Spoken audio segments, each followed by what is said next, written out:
Hi everyone. What do you see in this picture? I see unskilled, high-income people from developed countries role-playing as construction workers. Now that's the failed promise of voluntourism. And it's not just the only example where only a fraction of the cost of what is spent actually goes to benefit host communities. And it's also not the worst either. Think about the song and dance, the orphanage visits. Now that's irreparable damage right there. But there clearly is a demand to do good as people travel. Who doesn't travel here? Almost everyone travels once a year, every 3 months, 6 months. Everyone does it. Now imagine you can do good as you travel without even making an effort to do so. Now I hope that's the idea of impact travel. We got this idea when I was working in a micro social venture fund called Gazette Social Ventures, where we worked with lots of micro entrepreneurs in poverty.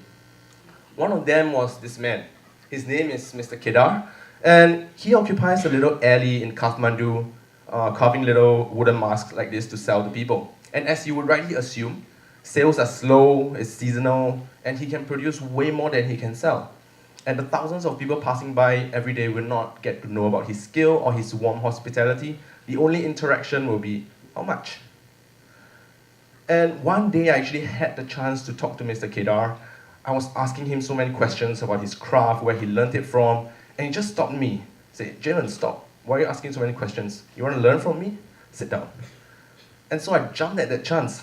I spent the next 5 hours sitting in the floor of the alley, covered in wood shavings, at the feet of a master, and carved this wooden mask.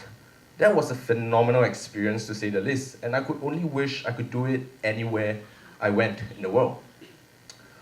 And the second realization came when I paid the master for his efforts. It wasn't a huge amount, but he was really appreciative, and the only question he had for me was, can you bring me more people, more students like you? You really mean a lot for me and my family.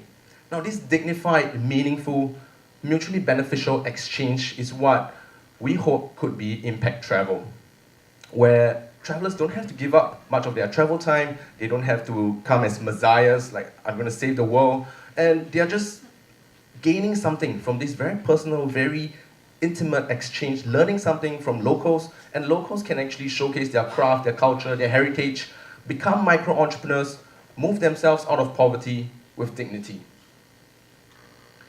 And travel is a huge $7 trillion market. If just 0.1% goes to impact travel, that's also 7 billion put towards poverty alleviation or any other social causes anytime, any year. But the biggest problem here is really the mindset. When we first started, foreigners are always telling us, I won't do this because it's dangerous, it's not safe, these people are dishonest, I won't ever try it. Locals are similarly degrading, saying their fellow countrymen are dishonest, unprofessional, they're lazy. But the people at the bottom of the pyramid, they have always amazed us in ways more than one. Now I hope that through my next few slides, I can show you how impact travel really looks like and make you want to try it, starting with food. Cooking classes don't ever have to be the same again.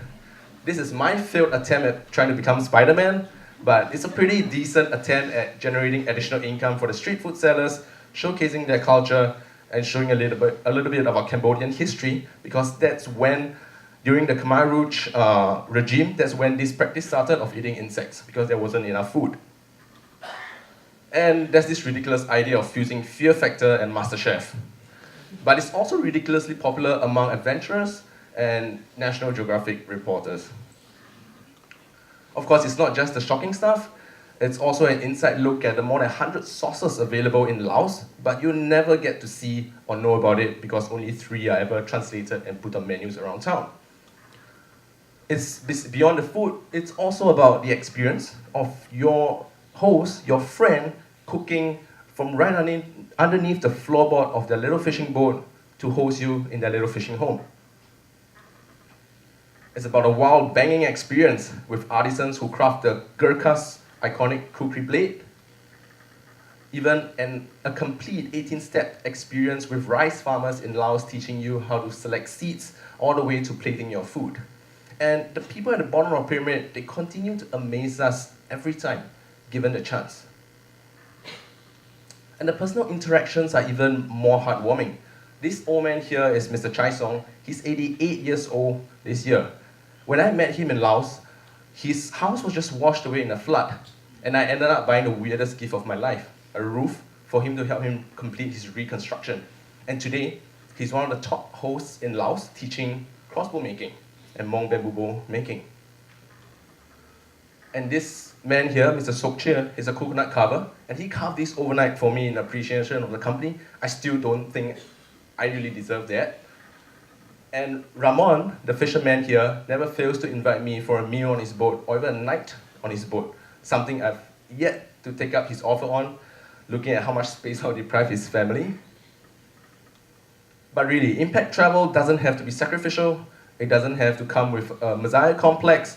Everyone can easily do it with a little bit of effort. It does take a little bit of faith to go out of your comfort zone, to embrace the people who we were told from young to stay away from, to be afraid of, to never engage in conversation with. And I assure you, you have a much richer travel experience, at the same time contributing to the well-being of the world. And I hope that we can, now, Backstreet Academy is really one of the only options for impact travel, and I really hope that we can inspire a lot more people who can create more impact travel options so that we can all travel impactfully.